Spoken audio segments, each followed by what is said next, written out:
Hello and welcome back to the Engine Room podcast. My name is Frederik, and I'm your host. Today, we will be talking about video. And the reason we're talking about video is because it's important when you do B2B marketing. And I've brought in a guest today because I'm no expert in video. And this guy normally is behind the camera. So I pulled out a Coke, and now I managed to get him in front of the camera. Søren, welcome to the podcast. Thank you. For I know there's a lot of people watching and listening to this who know who you are already, but can you just give a short introduction of you? Yeah, of course. So besides being the bearded guy on LinkedIn, I am the you should call it lead videographer here at Sparkforce, and been here since basically year one, approaching 2 years now. And I have a background in content marketing, working with media agencies. Yeah, so basically doing everything from videos for the local florist to covering Tour de France for Carlsberg. So all right, covering Tour de France. That was one for the books. Yeah, I can imagine. It looks good on your resume. Yeah. What happened that made you go from covering Tour de France to getting into B2B marketing and B2B video? Basically, I think 3 jobs ago, I was in SaaS, particularly workforce management. Was in the content marketing there, helping them to get on NASDAQ. And as we see with some SaaS companies, you get a lot of investors, you get a lot of funding, but unfortunately we had to close down the content marketing because it wasn't going the way we wanted to. So I transitioned into a content agency, a small 4-people agency, and there we did content for all sorts of clients among Carlsberg. And that was actually kind of interesting to be on that side of the table, because now you're not just creating content for yourself. You are creating for your clients, and sometimes you would go do testimonials for your clients' clients. That puts sort of a pressure on you if you want to deliver a good product. Because imagine how many businesses you have to understand. And that was, we had cancer research, we had educational videos, we had for other SaaS companies. So that's quite the responsibility. And besides from what we're doing now with an all-in-one agency, when you just do content for other clients, you don't have any influence on how that content is going to perform. So you may have a client saying, we want a hero video on our website. And then they will get back to you 6 months after and say that was a shitty video because it didn't perform. Yeah. And then it's okay, where did you put the video? On a website.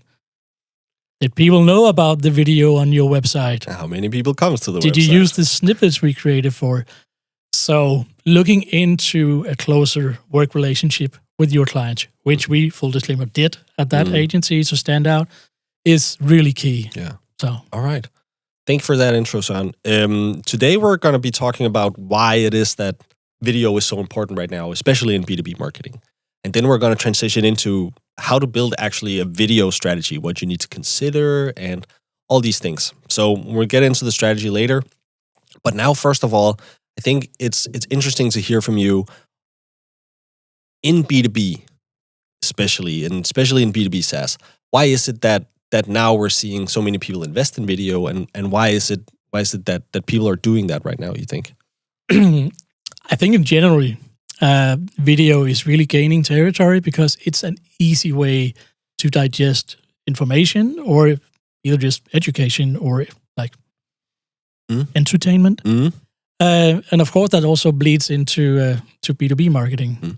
I think in B2B marketing, or I can tell you what I like about B2B marketing, is that you have some limitations, and that will challenge your creativity.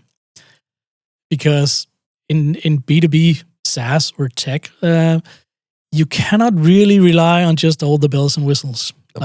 No cool transitions, no trending audio tracks. You have an audience where 80% will consume the content on these platforms, primarily LinkedIn, with no sound. And also, if you just look at SaaS tech companies in general, you have a lot of, let's just say, when you, for the 10th time a month, have had a white, old male CEO / co-founder in a blue suit talking about helping you make data-driven decisions, being at the forefront, having a knowledgeable insight. And now, with AI, it kind of blurs everything. Like, it sounds the same. And that's actually one of the limitations that is really interesting, because knowing your client, their product, and also finding out what is the human element to that SaaS product they chose to do. Like, what makes them tick? I can give you an example. We had a client in Sweden, founded by 4 Indian guys, and it was a SaaS solution to help the fashion industry make sure and prove that they were sustainable, there were no corruption, no child labor. And so they did the SaaS solution that would help you document that down to the last fiber, and then they had an AI on top of that looking for inconsistencies. Sounds pretty cool. Then we went to interview one of the co-founders, and it turns out that the reason for them building this company and the solution was actually that they, back in India, they witnessed like these things firsthand, and they wanted to, like, quote unquote, make the world a better place. Yeah. And as soon as they started talking about that, you could just see the spark in their eyes. That was the reason why they went into this. And I left that interview like, this is actually making the world a better place. And there's a solid reason for them creating this product. And that's what you want to tap into. So it's not just another SaaS product after the other.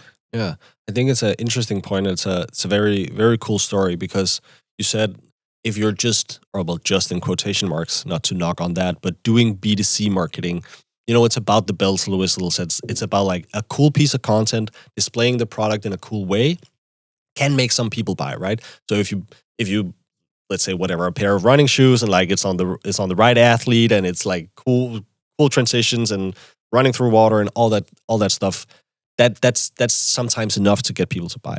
But what you're also explaining is there's some credibility that needs to go into, you know, when you do marketing or when you do video as a B2B SaaS solution, or just B2B in general.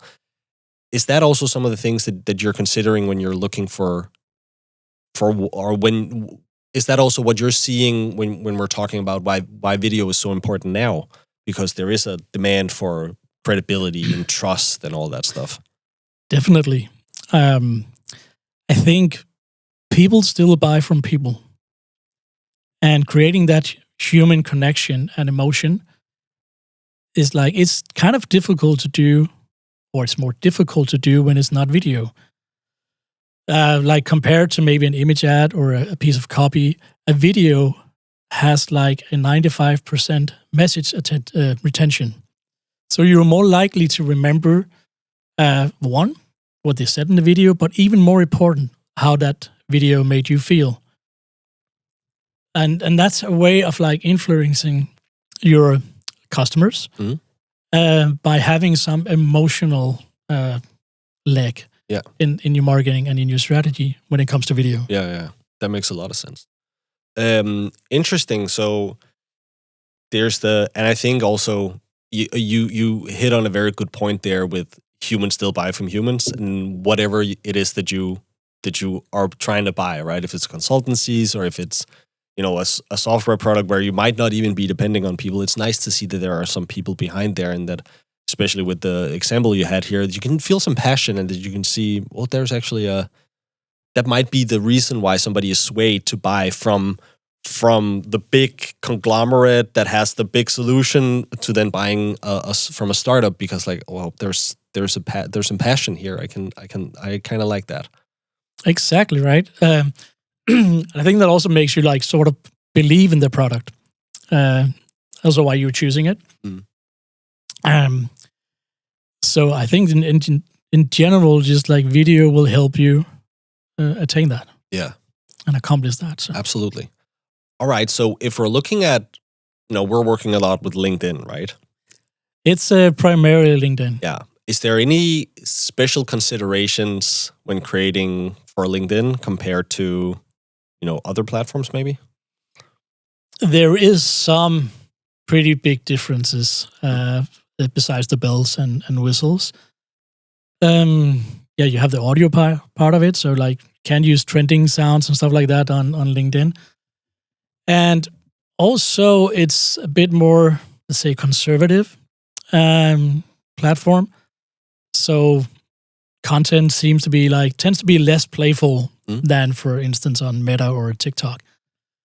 But those channels have also still influenced the way we consume content on LinkedIn. Like this is TikTok 6 seconds attention span has actually translated into, on LinkedIn, trying to be maybe more precise with your messaging, keeping it as short, as concise as possible. So that's a good benefit of it. And also LinkedIn, like a few months ago, they opened up for like these reels, which focuses more on a bit of entertainment or edutainment in this case, and is kind of interesting to tap into that. Yeah, that's definitely in line with what I see on the platform. So for the longest time, as you said, it's been like a male CEO in his 50s in a blue suit with like a light blue shirt talking to the camera, right? Yeah. And that's kind of been what's been flooding LinkedIn. But I also do see, you say, edutainment and entertainment and stuff like that. I really see that coming out a lot. I'm going to do a shout out to a guy called Henry Hayes, I think, from Passion Fruit.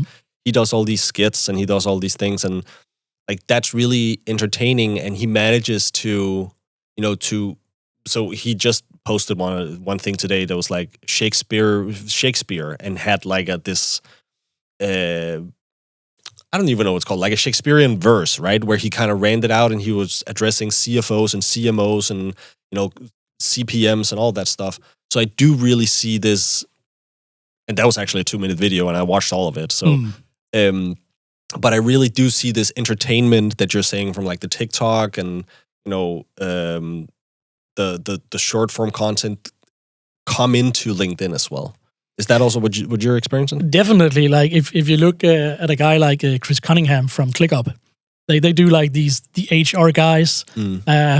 I think a lot of people here have probably seen that, dancing, doing like knockoffs of famous songs and scenes and stuff like that. Yeah, that's definitely entertaining. I think with the latest change there is you have to be really mindful about the format that you use now when it comes to video, in terms of aspect ratio. Yeah, okay. Because if you go for the reel format, then you will show up on reels, but you won't really include the copy. You have a few lines in the bottom of the post. So if your video is more to like create attention or just be entertaining, it could be a Christmas video or whatever, then that's the way to go. If you have a little more meat on the bone in regards to the copy and you actually want people to see that, then you should probably still lean towards the square format when it comes to LinkedIn. Yeah. All right. So if we're moving on a little bit here and we want to get into how do we actually build a good video strategy that we can deploy. Primarily, I think now we'll be talking about paid ads because organic LinkedIn is a whole different kind of beast. But I think if we want to talk about how can we build a good video strategy that's going to supply us with everything that we need. So I think the first question that's really relevant to ask is, where do we start, right? Yeah. How do I know if I should do video? Should I, like, all these things? Where do we kind of start with this whole video thing? I would probably say that, like, to start with, done is better than perfect because you can think this to death. So you want to, together with your marketing responsible, your CMO, your marketing manager, whatever, like, the first thing we always say at Sparkforce is like, find your ICP. Like, before that, we don't do anything. Then you want to find out, like, what sort of messaging are we going to communicate on? And when it comes to video, I know you said like mostly paid, but I would not disregard organic because you can use that for thought leadership and social selling, which is something that I do a lot personally. And that just makes sure that when people are searching for your product or your solution, you are more likely to be top of mind. So that should definitely be a strategy. But it can also be run like organically from your employees or stuff like that. All right. Okay. So as always, figure out the foundations. Exactly. You need to figure out who are we saying something to and what do we want to say to them. So that doesn't change in whatever you're trying to do. If you do email marketing or if you do video. Get your ICP, get your messaging. All right. And your buyer personas and so on. So once we have those, so maybe you can, let's say we have like this fictional SaaS company. It could be software on tap. Yes. Like whatever we call it. Yeah. And this company, they sell, let's say they sell a SaaS solution for breweries, bars, that hospitality industry. And what should we say that is special? Maybe they make sure that you have Europe-wide, worldwide, all your chains, all your restaurants, they will never run out of stock and they can exchange that. And we have something surveillance on that, probably AI. So let's go from there. So a client like that, if we were to come up with a rough strategy. Yeah. Well, I think, defining the ICP first, right? That's still kind of key. I think in my world, it's because I don't go to bars a lot. I don't drink a lot of beer. Me neither. Believe it or not, I do on occasions, but like, yeah. So I think a way that I would approach that is like, well, what kind of problems are these people actually experiencing, right? Something that's very, I don't know, trendy right now is something called voice of the customer. And that basically means that you want to say and use the same words that your customer uses, right? So I think if from my perspective, from a strategic point of view, if we wanted to, without having to go into and like kind of define the ICP should look like this, and it should be bars that serve more than 50 beer or whatever, right? So you go into that. It's kind of separate. But I would figure out a way to talk to these customers and understand why is it that it's such a pain in the whatever glass that your tap runs out, right? Why is that such a big pain for you? And then I might be considering creating video around that, right? So I think that's kind of how I would approach it. I typically look at it through, there's 4 different things or 4 different categories of video that we can go in and create. So I call it like product marketing. I think in this case, I would be very light on product marketing because I don't think these people care, right? They just want to never run out of beer, right? Then there's problem awareness, which is like, what problems are you experiencing? This is where you want to use these customer interviews or like voice of the customer things. How do I make sure that I communicate the right things and like communicate the right problems, right? Then we have social proof, which is just like, we solved, this guy's never running out of beer. So now when you're out of beer, they're going to go over to this guy and, whatever that might be, right? So it's a social proof of like, here is somebody and look, he grew his return rate of customers by whatever, or whatever is important to these people. And then we have thought leadership, which I think I'd also be pretty light on in something like this because, and this is just me assuming things, but this is something also you need to figure out. I don't think these people are consuming necessarily a lot of people who run bars. I don't think they're consuming a lot of thought leadership content. I think you would be better off making collaborations with cool rock bands or whatever, right? So I think that's kind of my take on how I would approach it. So I would be heavy. I wouldn't do much product marketing. Wouldn't think about a lot of features or whatever. Just say, here's a surveillance that you'll never run out of beer. And I'd be very heavy on problem awareness, making sure that these people understand that I that I understand your problem and I have a solution to solve it. Social proof, so I'm solving your problem for similar companies. And thought leadership, I almost wouldn't do anything about that. No, because okay, so then we have a strategy, and also like this like it sounds like a cool product already, right? So, Yes. like, is this also a pain in the glass for you? Yeah. We almost have the tagline there. So yeah, we could be like if we were looking like the funnel, we could do like top funnel stuff. We also like approach the bottom funnel already because we could go on Meta and do or even TikTok, but on the more entertainment-based platforms to influence like the bar owners or the franchise takers or whatever. But also like from a top level, you probably have some C-level people that just interested like how can we optimize this business and how can we increase profit and also like make customers happier and maybe also in turn have a solution that will make like employees further down the chain happier. It's usually not the main focus, but it's a nice benefit. So those people will probably be on LinkedIn. Yeah. So that could also influence the strategy, right? Yeah, I agree. And this again comes back to knowing your ICP, right? Because the ones that I had in mind, they didn't have C-levels. They just had an owner, and he was the one serving beer, right? So that was kind of the angle that I came from. But if there is other like bigger whatever corporates that own a lot of beer and like a lot of hard rock cafes, for example, on the C-level, or for example, then whatever, it's a whole different kind of strategy. All right, so then we will create the strategy for them, find out the platforms and all of that. That's going to be a long discussion, but if we focus on the content part of it, then what should we try and communicate? What would your idea be? Yeah, so I got into it a little bit before with the 4 categories and the 4 pillars of communication, and I think if we take something like Hard Rock Cafe, and that's maybe our ICP, like as a good like a good sample customer, like a dummy customer, then I think the split that it would be different, because then thought leadership is going to matter, because we do have people sitting in offices. And they have like a full-time job, supply chain people, right? They have a full-time job just working with this, right?